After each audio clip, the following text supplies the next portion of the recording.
या अली मदद, आज महराज की मुबारक रात है, जिसे शब्बे महराज भी कहने में आता है।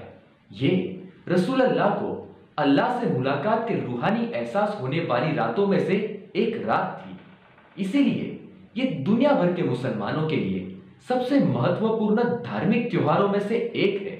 आज की इस खास पेशकश में महराज के इस वाक़े पर और रोशनी डालने के लिए हमारे साथ दो स्पीकर्स मौजूद हैं, अलवाइजा हबीबा जेठा और अलवाइजा शमशा लिरानी। या अली मदद, हम आप दोनों स्पीकर्स का स्वागत करते हैं। मौला अली मदद, शुक्रिया। शुक्रिया। आइए सबसे पहले हम हमारे स्पीकर से महराज की बुनियादी समझ हासिल करें। महराज की रात के बारे में हमें क्या आम समझ मिलती है? जी ज़रूर। जैसे कि हम जानते हैं, महराज की रात रसूल अल्लाह को इलाही अनुभव यानी खुदा की करीबी का एहसास हुआ था और हमने कई मर्तबा इसके बारे में सुना भी है। हर साल मुस्लिम लूनर कैलेंडर के 7वें महीने यानी रजब की 27वीं रात को हम सभी मुसलमान शब्बे महराज मनाते हैं।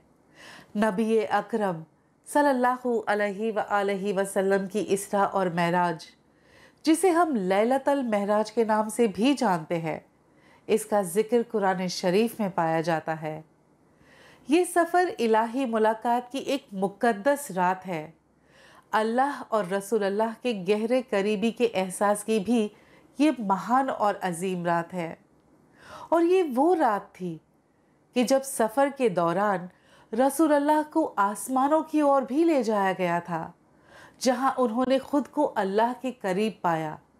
इसलिए इस सफ़र को अरबी भाषा में महराज भी कहा जाता है, कि जिसके लफ्ज़ी माने होते हैं लैडर या सीढ़ी। ये ज़ाहिरी समझ है कि जहां माना जाता है कि रसूल अल्लाह बुराक नाम के घोड़े पर सवार होकर पहले जेरूसलम गए और फिर उन्होंने 7 आसमानों का सफ़र तय किया। जी हाँ, हमने कई बार इस वाक़े के बारे में सुना है। ये हुई महराज की ज़ाहिरी समझ। क्या आप हमें इसके बातिनी अर्थघटन के बारे में बताएंगे? जी बिल्कुल। यह थी एक समझ जो हमें अलवाइजा ने दी। हमें महराज पर कई सारी अलग अलग समझ या अर्थघटन मिलते हैं। अगर हम इसकी बातिनी समझ की ओर गौर फरमाएं तो माना जाता है कि महराज हकीकत में रसूलुल्लाह सल्लल्लाहु अलैहि वसल्लम का रूहानी सफ़र था। ऐसा रूहानी अनुभव था जब रसूलुल्लाह सल्लल्लाहु अलैहि वसल्लम को अल्लाह के नूर के दीदार की नवाजिश हुई। ये एक प्रेरणात्मक वाक़या है और इससे प्रेरित होकर दुनिया भर के मुसलमान इस मुबारक रात में इबादत, ज़िक्र और कई सारी मजहबी क्रियाओं के ज़रिए इसे याद करते हैं। ये मुक़द्दस रात हमें अपनी रूहानी ज़िंदगी पर भी गौर फ़िक्र करने के लिए प्रेरित करती है। महराज का यह वाक़या रसूलुल्लाह सल्लल्लाहु अलैहि वसल्लम की सीरा और हदीसों में भी पाया जाता है। साथ ही कई इस्लामिक साहित्यों में भी इसका जिक्र मिलता है। मुझे यहाँ पर एक मशहूर मुस्लिम शायर की एक शायरी याद आ रही है। वे अपनी उम्मीद की चाहत का बयान करते हुए एक शेर में लिखते हैं, सबक मिला है ये महराज मुस्तफ़ा से मुझे कि आलमे बशरियत की जद में है गर्दून। इसकी मायने ये है कि मैंने नबी करीम की महराज से जो सबक सीखा है वो ये है कि बुलंद आसमान भी इंसानों की पहुंच में है, यानी कि रूहानियत का ऊंचा दर्जा इंसानी पहुंच में है। माशाअल्लाह, क्या खूब लिखा है शायर ने। It's very inspiring. अब तक के डिस्कशन में हमने महराज की जाहिरी और बातुनी समझ पर गौर किया, जो अपने आप में बेहद खास है। अब हम हमारे स्पीकर से ये जानना चाहेंगे कि कुरान शरीफ की कौन सी सूरा में हमें इसके बारे में जिक्र मिलता है और क्यों इस रात को महान रात कहने में आया है। जी पर यहाँ पहले मैं ये बताना चाहूँगी कि स्टेप करिकुलम के Quran and it's interpretations module के वॉल्यूम 2 में इस विषय पर काफ़ी चर्चा की गई है, जिससे हमारी समझ में काफ़ी इजाफा हो सकता है। तो मेराज से संबंधित हमें कुरान शरीफ से एक समझ यह भी मिलती है कि अल्लाह ने अपनी निशानियाँ या राज से वाकिफ करवाने के लिए मेराज को मुकर्रर किया था। अल्लाह ने कुरान शरीफ की सूरा अल इसरा की पहली आयत में इस बात का जिक्र करते हुए फरमाया है कि पाक है वो ज़ात जिसने अपने बंदे को एक रात के सफ़र में मस्जिद अल हरम से लेकर अब तक की सबसे दूर की मस्जिद तक पहुंचाया, जिसके करीब या इर्द गिर्द हमने बरक़ात रखी ताकि इसे हमारी कुछ निशानियां दिखाएं। बेशक अल्लाह सुनने वाला देखने वाला है। जैसे कि हमने जाना कि मेराज मोमिनों को रूहानी दुनिया में आगे बढ़ने के लिए प्रेरित करने वाली रात होने के साथ साथ रसूलुल्लाह सल्लल्लाहु अलैहि वसल्लम पर दीनो दुनिया ज़मीनो आसमान के दरमियान मौजूद हर एक राज के खुलासे के नवाजिश की भी महान रात है। इस वाक़िए को शिया, सुन्नी और सूफ़ी स्कॉलर्स ने और आलिमों ने अपनी अपनी समझ के मुताबिक पेश किया है और आज हम अपनी शिया मान्यता की जो समझ है उस पर रोशनी पाने की कोशिश करेंगे।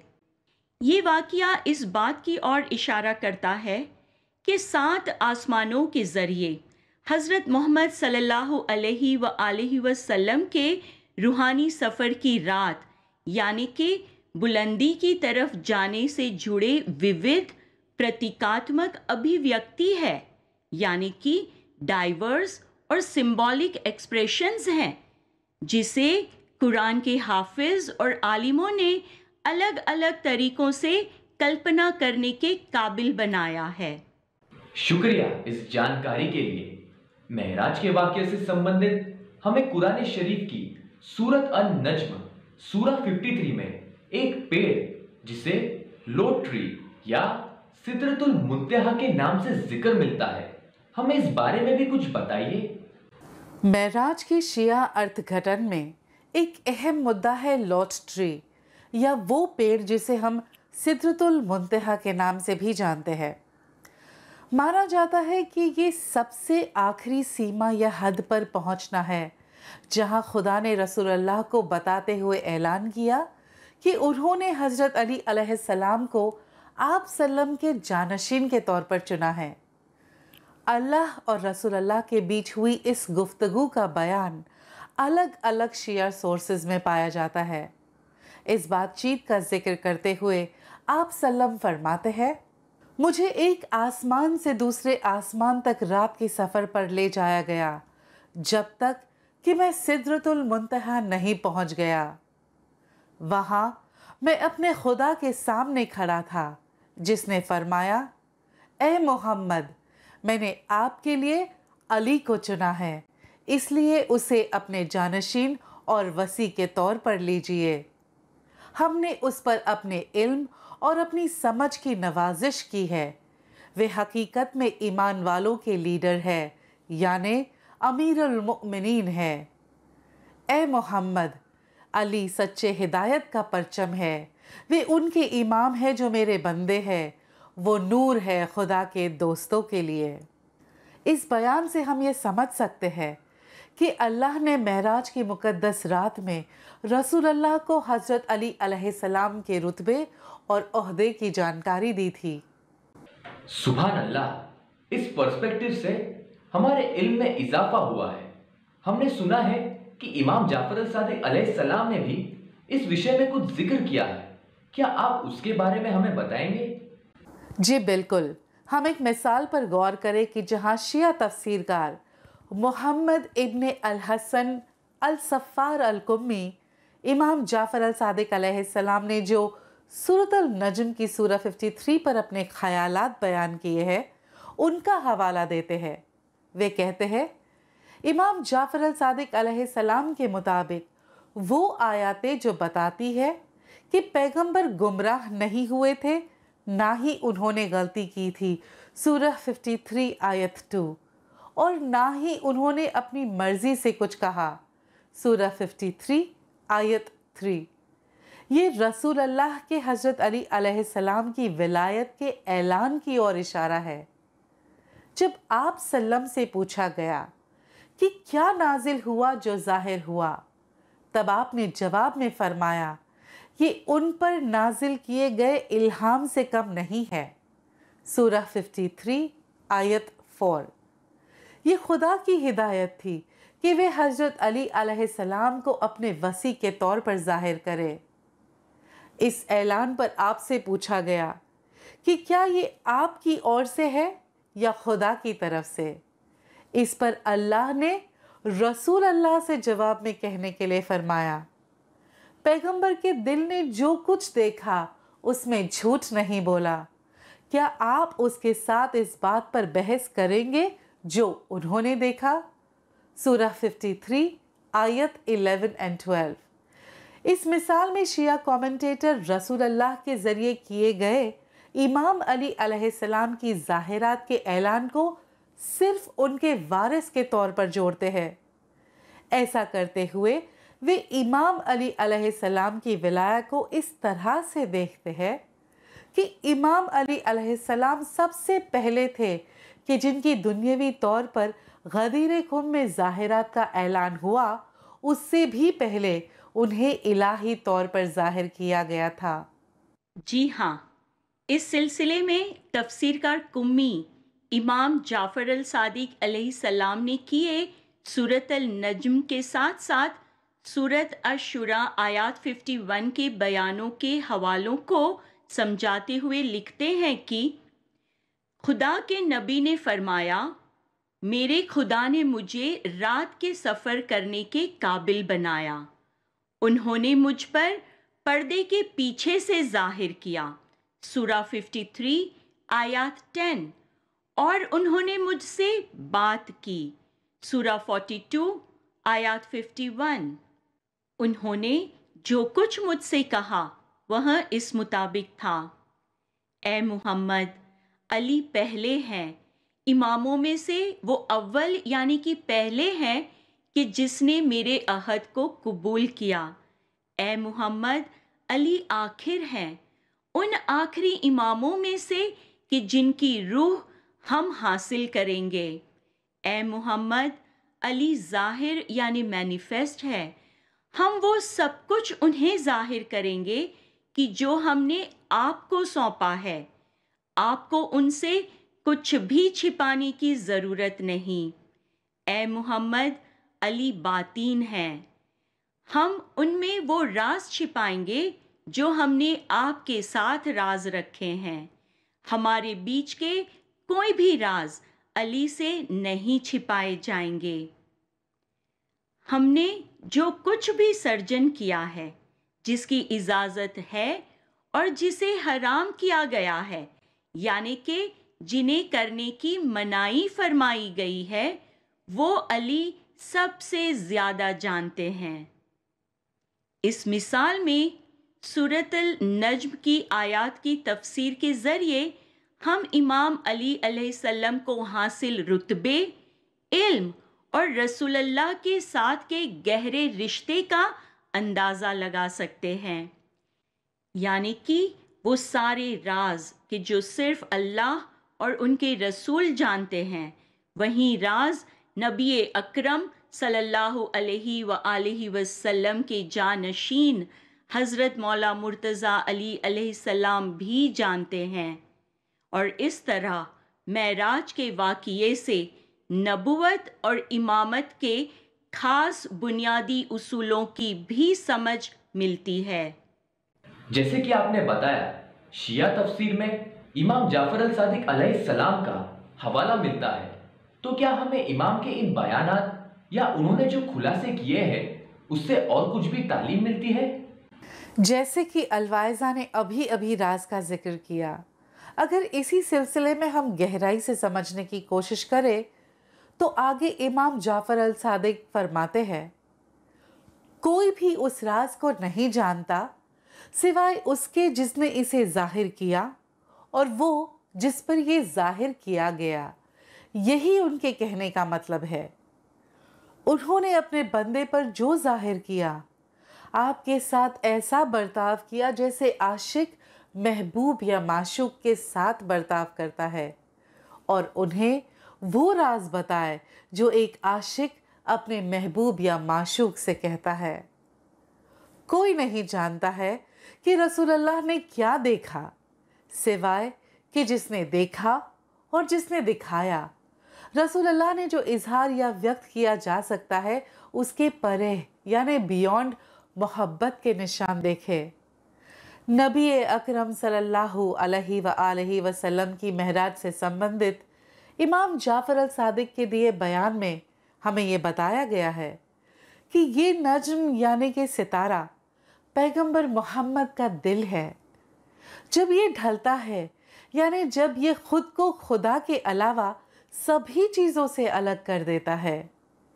रसूलुल्लाह अल्लाह की कुर्बत से कभी दूर नहीं हुए, एक पलक झपकने भर के लिए भी नहीं, यानी कि एक पल के लिए भी नहीं, ना ही आप अपनी मर्जी से कभी बोलते हैं। नबी अकरम हजरत मोहम्मद सल्लल्लाहु अलैहि वसल्लम आगाही यानी अंतर्दृष्टि या इंसाइट के करीब आ गए और आपके दिल में ईमान रखा गया और आप अपने दिल की खामोशी में उतर गए कि जिसके वो करीब आए थे सभी शक और परेशानियां आपके दिल से निकाल दी गई थी। ये बयान हमें इस बात का एहसास दिलाते हैं कि इमाम जाफर अल सादिक अलैहिस्सलाम के हवाले से कुरान शरीफ की आयतों में महराज से जुड़े बयानों की तफसीर कोई शाब्दिक या लिटरल नहीं बल्कि प्रतीकात्मक यानी कि सिंबॉलिक तौर पर पेश किए गए हैं। मसलन सितारा या स्टार को दुनियावी सितारे के तौर पर नहीं देखा जाता है बल्कि एक प्रतीक जो रसूलुल्लाह के दिल से ताल्लुक़ रखता है। करीब आने और नीचे उतरने की क्रिया कोई जिस्मानी प्रक्रिया नहीं बल्कि वो है जो रसूलुल्लाह ने अपने दिल में महसूस की। फासले या दूरियां कम होना कोई जिस्मानी नाप नहीं बल्कि एक रूपक यानी मेटाफर है जो खुदा के लिए अपने दिल में गहरे करीबी या नज़दीकियों को महसूस करने का एहसास है। अब तक हमने महराज की पवित्र रात के अर्थघटन को अलग अलग रिवायतें, तफसीर और इमाम जाफर अल सादिक अलैहिस्सलाम के बयान के जरिए समझने की कोशिश की। हम हमारे स्पीकर से ये भी जानना चाहेंगे कि इस्माइली साहित्य में महराज के संबंधित और रूहानी तरक्की के लिए क्या तालीम और नसीहतें मिलती हैं। इस्माइली रिवायतों में रसूलुल्लाह की महराज एक गहरे इल्हाम यानी इंस्पिरेशन का जरिया है। फातिमी वक्त के दाई कादी अल नोमान अपने महराज के तफसीर में नबियों और इमामों से संबंधित मजहबी सफ़ों के दर्जा बंदी यानी कि दरज्जों के क्रम या hierarchy of the ranks of religion या सीढ़ी के पायदानों पर तवज्जो देते हैं, जिसके ज़रिए यकीनन हमें पता चलता है कि मौला मुर्तज़ा अली अलैहिस्सलाम का रसूलुल्लाह की महराज से एक बहुत ही गहरा ताल्लुक़ था। उनकी अहमियत, उनका रुतबा, उनका इलाही मर्तबा और मोमिनीन की ज़िंदगी के हर पहलू पर उनका जो इख्तियार है वो अल्लाह की ओर से हम पर अजीम नियामत है। मौला मुर्तज़ा अली अलैहिस्सलाम से लेकर हमारे हाज़िर और मौजूद इमाम शाह करीम अल हुसैनी ने हमारी दीनो दुनिया अपनी हिदायतों से मालामाल की है। मिसाल के तौर पर रूहानी और जिस्मानी तहजीब या डिसिप्लिन के रास्ते पर चलते हुए यानी मज़हब की क्रियाओं की अदायगी और एथिकल लिविंग यानी नीतिमत्ता से ज़िंदगी गुजारना, जैसे कि नेक आमाल और नेक अखलाक के ज़रिए एक बंदा खुदा की नज़दीकी हासिल कर सकता है। कलाम मौला से मिलती एक हिदायत में मौला मुर्तज़ा अली अलैहिस्सलाम फरमाते हैं, रात की हैसियत बुलंद है, सारी मखलूक़ात को उसमें सुकून मिलता है। पीरों, नबियों, खुदा के दोस्त और औलियाओं को रात की इबादत के ज़रिए खुदा का नाम हासिल हुआ। पैगंबर ने भी रात को महराज हासिल की। जैसे आशिक महबूब के साथ मिल जाता है, अगर आप खुदा के सच्चे आशिक हैं तो रात की इबादत से ना चूके। वाकई महराज की ये अजीम रात हमें रूहानी आलम में आगे बढ़ने के लिए प्रेरणा देती है। आज की इस बातचीत के अंत में हम ये भी जानना चाहेंगे कि रूहानी तरक्की के लिए और हमारे पोटेंशियल का विस्तार करने के लिए या उसे विशाल बनाने के लिए महराज से प्रेरणा लेते हुए हम क्या कर सकते हैं।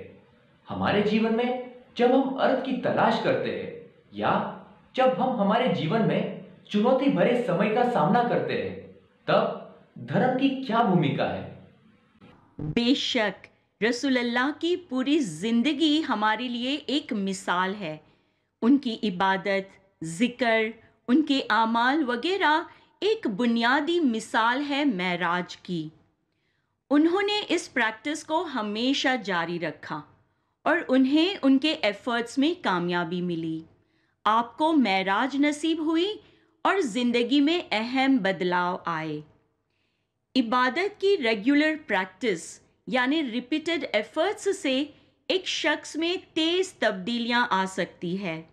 अपने अंतर मन की जागरूकता के ज़रिए ना सिर्फ इस दुनिया को देखने के नज़रिए में तब्दीली आती है, बल्कि हमारी ज़िंदगी की तरफ हमारी सोच में भी तब्दीली आती है।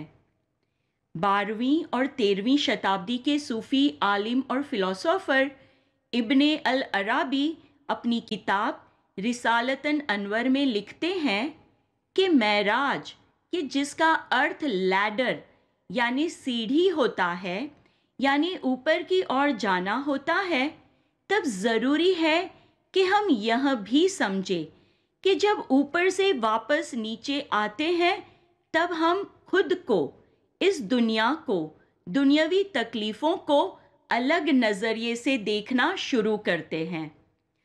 हम अपने अहम यानी ईगो और अपने वजूद यानी आइडेंटिटी से नहीं, बल्कि इलाही आँखों से देखना शुरू करते हैं। इसीलिए महराज एक इंटरनल जर्नी यानी कि आंतरिक सफ़र भी है। इस बात को समझाते हुए फेमस पोएट और फिलोसोफर डॉक्टर मोहम्मद इकबाल लिखते हैं, जिसका मतलब है, ये हमारा नज़रिया है कि जिसके ज़रिए आप करीब और दूर की बात करते हैं। चिस्त महराज, महराज क्या है? ये दरअसल सोच में एक इनकलाब यानी तब्दीली है। इनकलाब अंदर शऊर। गौर करने वाली बात है कि ये रेवोल्यूशनरी चेंज यानी इनकलाबी बदलाव क्यों आते हैं? क्योंकि धीरे धीरे इबादत की प्रैक्टिस से हमारा रूह पॉलिश होता है और निखर जाता है।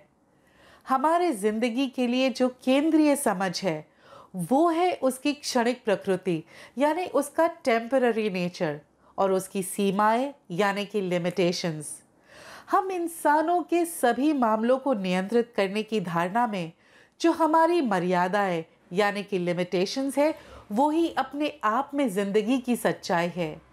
चुनौतियों और खुशी के वक्त में अपने खुद के अस्तित्व पर गौर व फिक्र करना, हमारे अंदरूनी और बाहरी दोनों पहलुओं पर सोचना, जिंदगी के अर्थ से जुड़े उन सवालों का कारण बन सकते हैं जो बदले में हमें जिंदगी के उच्च पहलुओं यानी कि हायर डायमेंशंस की खोज करने के लिए प्रेरित करता है। पैगंबर हजरत मोहम्मद सल्लल्लाहु अलैहि वसल्लम की महराज इस रूहानी खोज के प्रतीक को हम एक मिसाल के तौर पर ले सकते हैं कि जो मिसाल रसूल अल्लाह ने अपनी ज़िंदगी के मुश्किल वक्त में भी कायम की। महराज हमें सिर्फ एग्जामिन करते हुए हमारे असल मकाम की खोज करने के लिए प्रोत्साहित करता है और हम मुरीदों को अपनी व्यक्तिगत रूहानी खोज यानी पर्सनल स्पिरिचुअल सर्च में शामिल होने के लिए हमारी हौसला अफजाई करता है। महराज का वाक़या हमें अपने इंसानी वजूद पर गौर करने के लिए प्रेरित करता है और खुदा के साथ हमारे अटूट रिश्ते को मजबूत करने की सीख देता है। रसूल अल्लाह की ज़िंदगी के सिद्धांतों के साथ जीने की एक मिसाल है जो हमें दुनिया के शोर और गुल के बीच एक संतुलन बनाए रखने की याद दिलाते हैं। हजरत इमाम सुल्तान मोहम्मद शाह अलैहिस्सलाम ने फरमाया है कि महराज एक रूहानी अनुभव था जहां रसूल अल्लाह अपने असल मकाम पर गए थे।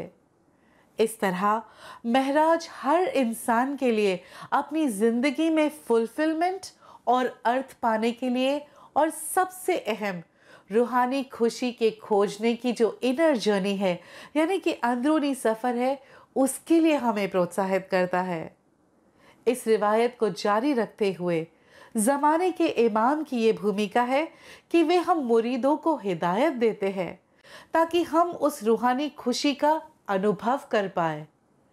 आप हमें बार बार याद दिलाते हैं कि ज़िंदगी निर्धारित है, जो शुरू होता है और ख़त्म होता है, और इंसान का सिर्फ एकमात्र हिस्सा अनंत है और वो उसकी रूह है, और हमारी ज़िंदगी अनंत काल में एक छोटा सा मार्ग या पैसेज है।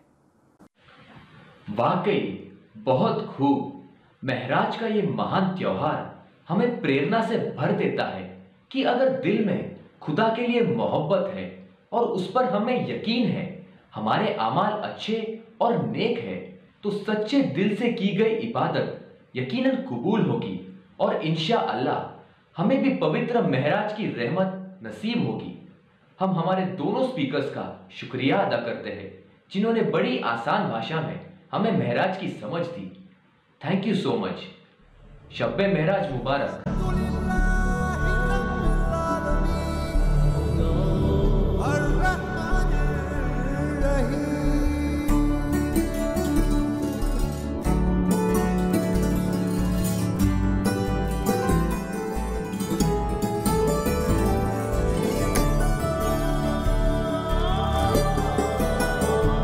सारी रात मैं करता रहा तेरी इबादतें,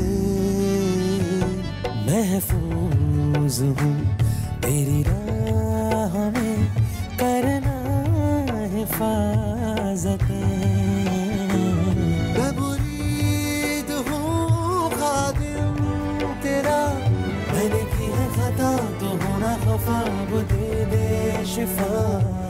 मालिक मेरे, मालिक मेरे, तेरे बंदे हैं हम, कर नजरे करम।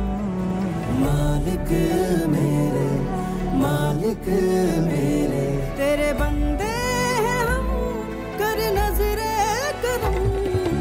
अल्लाहुम्मा सल्ली अला मुहम्मद व आले मुहम्मद, अल्लाहुम्मा सल्ली अला मुहम्मद व आले मुहम्मद। अब सिखा दे मुझे बंदगी का करीना, दिखा दे मुझे काबा और मदीना। मैंने की है खता तू होना खफा, अब दे दे शिफा। अल्लाहुम्मा सल्ली अला मुहम्मद व आले मुहम्मद, अल्लाहुम्मा सल्ली अला मुहम्मद व आले मुहम्मद। भटका हुआ बंदा तेरा, कितने किए हैं गुनाह, अब लौट के आया है वो, फिर से तू अपना बना। दिखला दे तू सिरातल मुस्तकीम, दे दे हमें पनाह। सारी रात मैं गिनता रहा तेरी नेमतें, मैं मुरीद हूँ खादिम तेरा, मैंने किया खता तो होना खफा, अब दे दे शिफा। मालिक मेरे, मालिक मेरे, तेरे बंदे हैं हम, कर नजरे करम।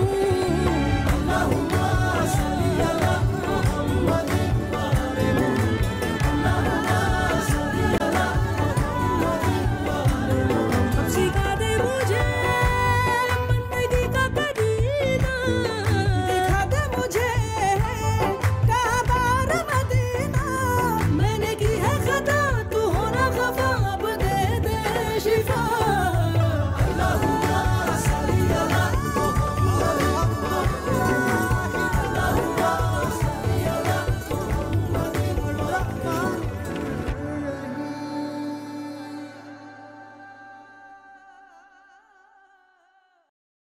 या अली मदद।